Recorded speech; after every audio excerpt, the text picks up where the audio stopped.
All right, we're live here at Firehouse Subs. Mark Folks, our fire chief for the fire department of Mount Juliet.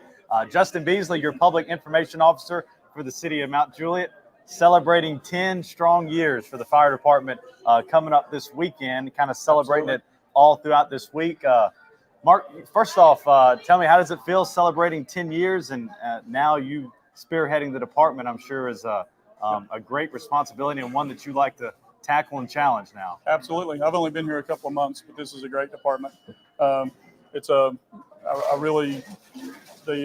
thought that went behind the department and the development of the department 10 years ago by the mayor and the commission was just really has enabled the community to have a lot better stand as far as their services go when it comes to fire and emergency medical services. And of course, we got a lot of other things to celebrate: the addition of a lot of personnel, the addition of transport emergency medical services within the last few months, and accomplishing all of that. Just the level of services provided to the citizens of Mount Juliet is unbelievable.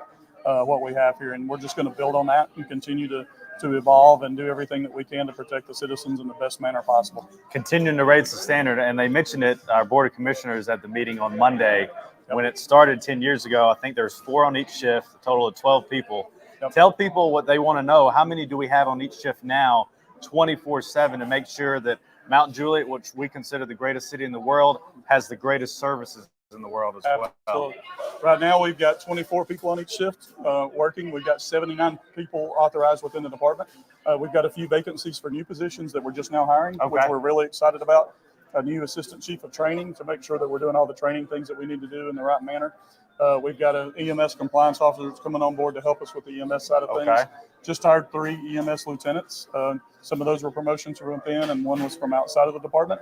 So that's just helping make sure that we're doing everything in an absolute best manner that we can to serve the citizens. And so, adding that has put us at a really good level of employees for now. But as Mount Juliet continues to grow, we'll continue to monitor that and do everything that we need to do to get where we need to get to. You mentioned you've been here a couple of months as far as being the chief. What attracted you to the city of Mount Juliet? Not to finish your answer, but you've worked with the city of Mount Juliet in other capacities with our tornado in years past, and really, I'm hoping we left a strong impression on you, obviously enough to come here and lead our department. Well, besides a great PO, I'm having Justin Beasley as a PO. Here's your check. The other thing that I'm attracted to is just the community here. I mean, this is a true sense of community. And a lot of cities kind of lose that when they've grown to be the size that Mount Juliet is. We're over 40,000 people. But this is truly a small town, with big community amenities. You got that small town network. You got the feel of it. People care about each other here, and things like that. And it's just that's a major attraction to me because it's a community and more than it is a city. And I just really like that environment. Love the environment here. Love the working with some of the employees that I've worked with in the past when I came over here for the tornadoes back in 2020 as part of the mutual aid team that came over. Just seeing that and knowing that and just getting acquainted with the people here. It's just great people. And tell us a little bit more about your background. You come from East Tennessee, big Vols fan, like the mayor, who we're going to hear from here in a second. Absolutely. Go Vols. Big weekend this weekend, so we got to go Vols.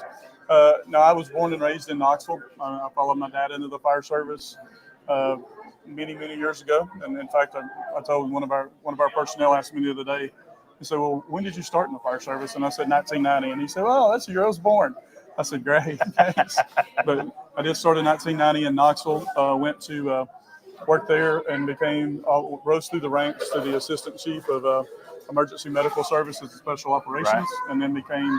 After that, got the opportunity to go to the town of Greenville in northeast Tennessee and do a lot of things up there as far as being the chief there for about 9 years. After that, had an opportunity to come to the city of Murfreesboro and become the fire chief in Murfreesboro. Worked there for 7 years, accomplished a lot. Kind of thought I was retiring last year and getting into a little bit of the private stuff and doing some consulting and things like that. But both the draw of coming back into the fire service and the incredible opportunity here in Mount Juliet kind of brought me back. Good Lord has other plans sometimes. And as I mentioned Monday at our Rotary meeting, not only if you look at the resume that you bring along with Joey Edwards, our deputy chief, not only for a huge city is that a big deal, even more of a big deal for a small city of our size, of a little bit more than 40,000 people in Mount Juliet, but you could stack up those resumes and it's as good as anybody in the state. Not to brag, but that's kind of the standard that we've set here in Mount Juliet. So we thank you for joining us, and thank you for spearheading our department. We're going to invite you back, but we understand the mayor has already left. So we're going to invite District 1 Commissioner Ray Justice in for a second and just explain the 10-year process of the fire department of Mount Juliet.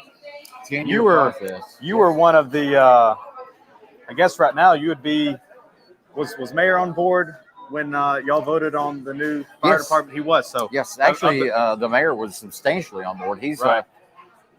Mayor Manis is one that actually instituted a lot of this as far as the formality. Back in 2007, myself and some others sat down and on a Waffle House napkin. And all your ideas come from a napkin. Why is that? It's because it's here. Scoot up a little bit for me.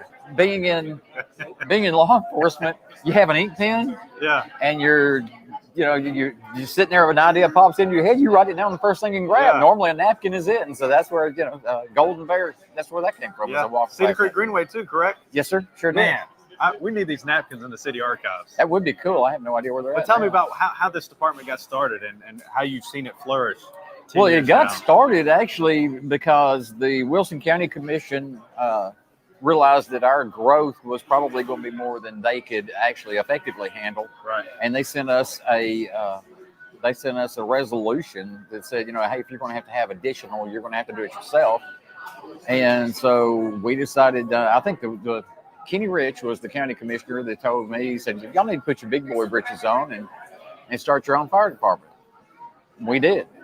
And we got what we got. We got one of the best in the state of Tennessee, if not Southeast United States. I'm very proud of these guys. But it was a process starting from just a rural process where Mount Juliet was many years ago, and as we progressed, it became less rural, more suburban. Then we had to adapt, and so we've had my food's ready. The people have been very, they've been great. Ray's over here if you want to bring it up. I'll be right there. Thank you. And I hate that we missed the mayor. He's obviously a busy man. He had a meeting he had to go to. He wanted me to tell you, thank you for the opportunity. And like I said, I'm not in trouble? Nope, you're not. Okay, I thought I'd be in trouble. No. I'll give it over there. But I will say, James was instrumental in getting all this put together for us, and worked really hard on it. He and I were both in on the process that originated it, and Mayor Haggerty jumped right in there with us, and he's Mayor Haggerty. If you know Ed Haggerty, you know that he is business, and he wanted to make sure that the business was done right. And because of his efforts, also we were able to get what we've got. I just can't say enough good stuff about him. That's fantastic, and specifically, I interviewed Guy Flowers, the longest tenured fire department Mount Juliet employee yesterday. Uploaded that on the fire department Facebook page, and he's talked about the board of commissioners just supporting any and everything you needed. He probably didn't envision this happening 5 years ago, where we have so many new fire departments online and the EMS division and really all these resources to give to our citizens and residents.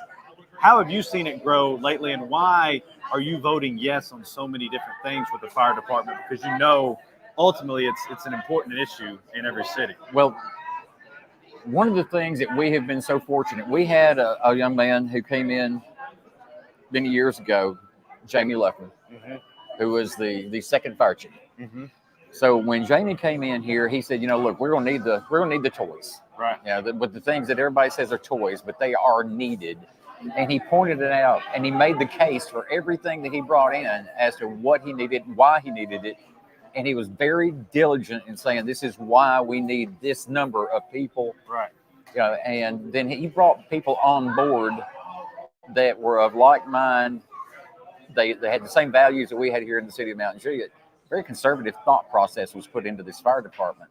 So it didn't come without some angst involved. There were some people that were bothered by it. But the case was made on every single piece of equipment that was brought in, why it was needed. Now, if they could sell us, keep in mind, I'm an emergency responder, retired from Wilson County Sheriff's Department. So, I was kind of used to the toys. Right. And I was also the one that was going, all right, we've had all these toys all these years, and we love our toys as police officers and firefighters. Right. But you're going to have to justify them to me. Jamie Luffman justified everything he did, and I can't give any more credit to anybody than I can Jamie Luffman. Absolutely. Yeah, he's just such a wonderful Christian, good man. Absolutely. So, but I mean, it was just the case was made, and they had to put the sales case on us, and they did, and it worked.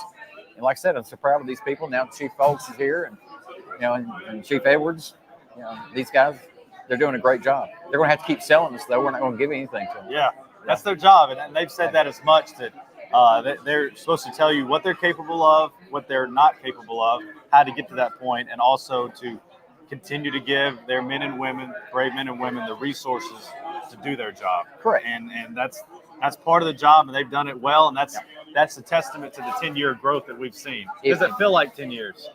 No. Nah, like yesterday? It does feel like, it really, I mean, you just don't pay any attention to it because you're sitting here watching it. And, I was able to get us a piece of land over near Green Hill High School, and we broke ground on that. And, I remember on my birthday here a couple of years ago. Yeah.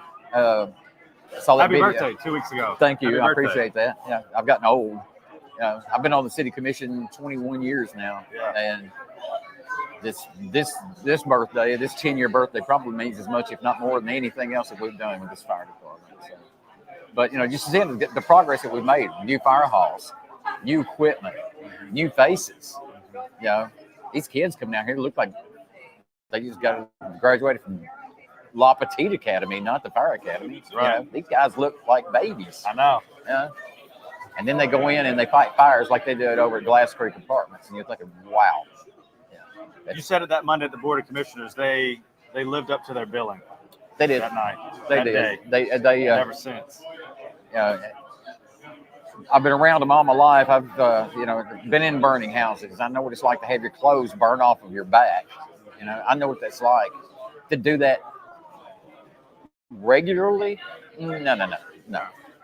I'm a police officer. I don't get cold. I don't get wet. I don't get hungry for the most part.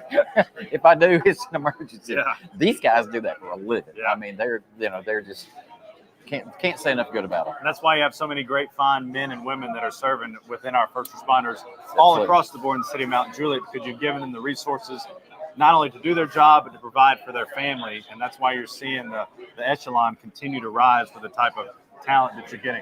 I'm going to get JR in here, but tell me go get what you ordered and show them so we can entice people to come to lunch. Well, and by the way, did we establish, is Kenny Martin actually buying lunch?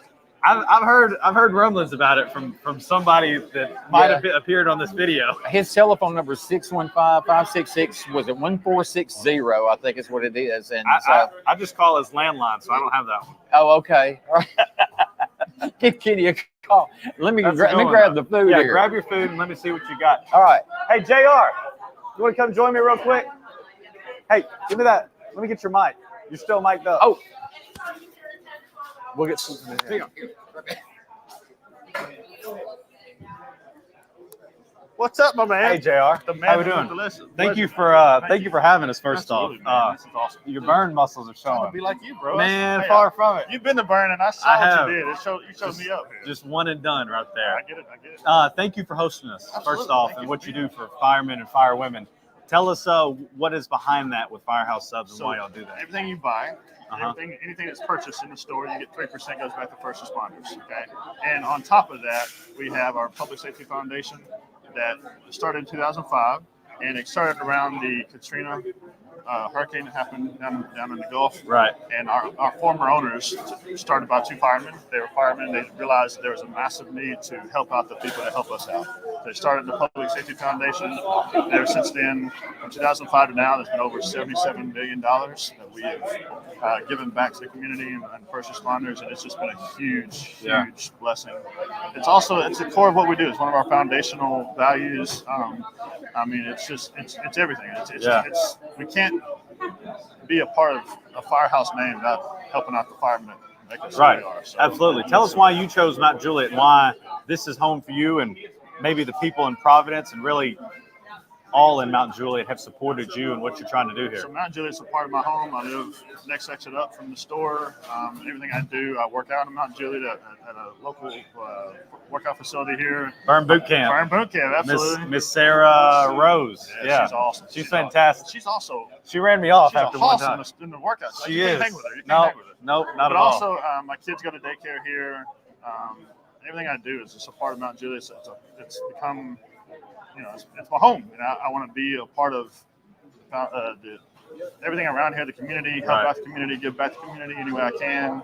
And I felt like there's no better way than helping out the first responders. Absolutely. And you've been a great resource to us. Not only, I think we accepted a grant here of some sorts, and then we had, obviously, the 10-year celebration here. There's a big check on the wall. Yeah, that's what it is. $5,362 of life-saving equipment from the Firehouse Subs Public Safety Foundation. So, JR, thank you for all you do, and anything we can do to help out as a city, Likewise. you just let us know. I'm going to invite one more guest in here, Miss Susan Lynn, State Representative, if you want to come in here and put that on and say hello. Hi. We were talking a little bit before we joined on the broadcast. Step up with me a little bit so we're all in frame.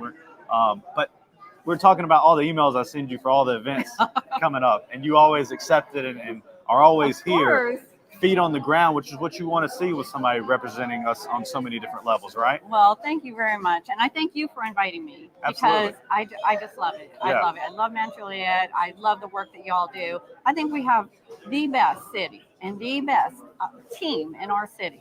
We like to think so. So happy to be here to celebrate the 10th anniversary of the fire department. It's hard to believe. It's only been 10 years. And how they have grown, how many, the firehouses, the assets that they've attained with the fire trucks and the ambulances. I think the city commission has done an excellent job. And of course, the team, the whole fire department, they did such an excellent job. I've had some friends stop by and they have gotten a picture with the fire chief and the fire marshal.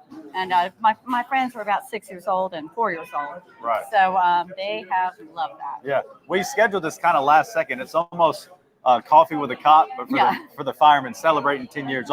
Obviously, Coffee with a Cop's been around for 10 years and well established. So imitation is the sincerest form of flattery. So if anything, we're complimenting the police department. But you were at the when the third fire station went online in the north side of town. That's right. Tell us what you think about our resources and amenities, because as you say, we're growing, but I feel like we're growing responsibly as we see more citizens. We don't have the cart too far ahead of the horse. Right. We're plugging too far ahead of the horse. We've grown substantially in a right amount of time. Well, I feel like you guys are absolutely responsive to the needs of our growing city. As we all know, our city is really growing.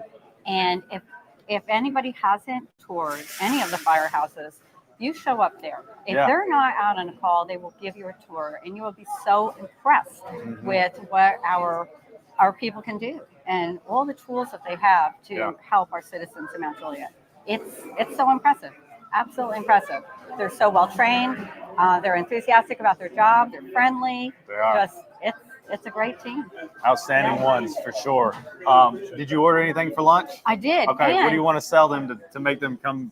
Okay. Join us for lunch. So I got the pork and slaw sandwich, but I want everybody to know, you come here, order lunch, you can make a donation to the fire department so they can help go to the schools and talk to the kids about fire safety and all that. The kids love seeing the fire department at the schools, and the fire department just loves to bring them stuff and bring them those little giveaways. And so that helps with their whole program. Awesome. Well, thank you so much for joining us here. And you set the precedent. Everything I send to you now, I'm going to be looking for you. You gotta hit accept. So I'm going to think something's up when you hit deny. No. I love you. You know that. I love you. I appreciate everything you do for us. Thank All right, you. I'm going to have you switch with Mark real quick, and we'll sign us out. But Chief. thank you again. You are our fire chief. Thank you. Thank you so much for coming. Thank you. Chief, what do you make of the crowd? And one of the things you told me was you want to be entrenched in the community, really tell people the services that we have, and hopefully you've been able to do it at something like this. Well, events like this are great for us because it does get us out into the community and let the community see all the services that we provide and what we do for them, and all the things that they may not know that we're available to do. Anything from smoke alarms to the public education programs that we have to prevent things. A lot of people may not be aware yet that we're providing a full-scale ambulance service, and the levels that we have of treatment there. So it's good to get out to these events and let people see everything that we do and meet our firefighters, because they're the important ones. They're the ones that get the job done every day, and they're the heroes of our department. And really letting the public meet them and get to see them is something we're really, really proud of. Right. Anything that you want to leave us with before we go, as far as maybe what your men and women have done in the past month that you've gotten to know that you want to brag about, or maybe even your vision for? I know there's a lot going on in your head, a million different things you want to do, and you only do so much at a time. You got to kind of has to fit the timeline. But what do you want to accomplish here in the immediate and long-term future that you can share with us right now? Well, I think the big thing for the community to know is that we're just made up of and getting to know the personnel that we have. They just really care about the community. They care about people. They care about taking care of people, and that's why they do what they do. And it's just amazing, the group, the Glass Creek fire and seeing the response there and everything that everybody did. And then beyond that, running medical calls and running car wrecks and just doing all those things every day in the community, no matter what the weather is, no matter anything else that's going on. That's what matters the most to me, is keeping them safe. That's one of my biggest priorities, is making sure everything's safety-wise and whatever we can do training-wise to enhance them. I see our division, the administrative division of the department, as more support services for them, getting them everything they need to do their job. So uniforms, trucks, equipment, training, stations to live out of, and different things like that. That's our job, is to get them everything they need to do to do the job for the community. And then they can easily get out there and do their job for the community and do everything that they need to do in the right way. And it just makes it so much better for them and everybody else. And then got some exciting things in the near future. The city had already been kind of looking at this. So Kenny Martin, our city manager, told me, he said, one of the big things we got to do is get Station 3 going. And so we've got a replacement coming for Station 3. Kind of got that in the works now with some planning for it, initial planning. The one behind City Hall for those watching. And sometimes even the PIO gets it confused. Oh, yeah. So the one directly behind City Hall, it's quite an old station. It's been there since probably the 70s or 80s, I would guess. And it's it's really just a metal building, and it's just it's served its use, but it's served a little bit too long. City's been frugal, but now it's time, right? Yeah, and now it's time, and so we're going to build a new station. Probably going to move it a little bit south of where that station is, probably down here toward the interstate a little bit, Old Lebanon Dirt Road and North Mount Juliet Road area, somewhere right around in there. And so that's kind of what we're looking at, because that'll enable our response much better, puts us better in a situation where we need to do. Before, it was a great station to have because we didn't have Station 2 in place up near Green Hill High School. And so, the response going up that direction was needed. But now that it's in place, Station 2's in place, we can actually move that station down a little bit and optimize our responses to this area, both south, west, and everywhere else. And so it's just kind of looking at some of those things as needs for the future and whatever we anticipate that the needs of the community are. And that's the big thing that we got to do. Fantastic. And one more question. I usually do this last question, then ask another one, of course, former TV guy. You mentioned the Glass Creek Apartments. Give us an update on Kenny Hudson, our injured firefighter. We've seen him quite a few times. He was even at the first responder night at Green Hill High School last Friday night. So just talking about as far as him trying to get back in the community and entrenched. It feels like he really never left us outside of a month, and you got to see him a lot during that time. Yeah, and he really didn't. He's recovering very well. Kenny's a phenomenal person. His family's just phenomenal, and I really have enjoyed getting to know him and his family. I hate that it was under the circumstances that it was, but he's recovering very, very well. He expects probably in about a year or so roundabouts to be able to return to full duty, to a fire truck and things like that. And then in the meantime, we're going to have some transitional assignments that he can fulfill for us, be it in kind of training, doing some fire inspections, different things like that within our department, to where he may not be able to return to an apparatus right now, but he's going to have the opportunity to kind of have that transitional role. So whenever he's ready for that, and whenever his doctors are ready to let him do that, which shouldn't be that much longer, we're looking forward to getting him back in that role and getting him back involved in the department on a day-to-day basis. As humble as Kenny is, for anybody that knows him that's watching this, he's very competitive too, and cannot wait to get back with the guys and gals and in uniform. Absolutely. Real quick, we want to plug too the Halloween 5K, October 28th at Mount Juliet Middle School, starting at 9 o'clock. Starts at 9 o'clock. 9 o'clock. Registration starts at 7:30. So come out and register and at 7:30. We'll have a lot of fire personnel there. It's a lot of first responder agencies from across the region have been invited. So we're looking forward to seeing everybody there and come out and support Kenny as well as the Parkinson's Foundation. So it supports both of those events. Awesome. And as we've seen, Mount Juliet's very generous. And Absolutely. They're going to continue to be generous. I think north of 90,000 was what MJ for Hope collected for the Glass Creek apartment fire victims and also Kenny Hudson's family as well. So Mount Juliet, from the bottom of our hearts, thank you. We're not surprised. You do this time and time again, and we're very lucky to call Mount Juliet home. Yep. For Justin Beasley and Mark Folks and everyone else that joined us, I want to say thank you for joining us. Thank you. Wish your fire department a happy 10 years officially coming up this weekend. Thank you.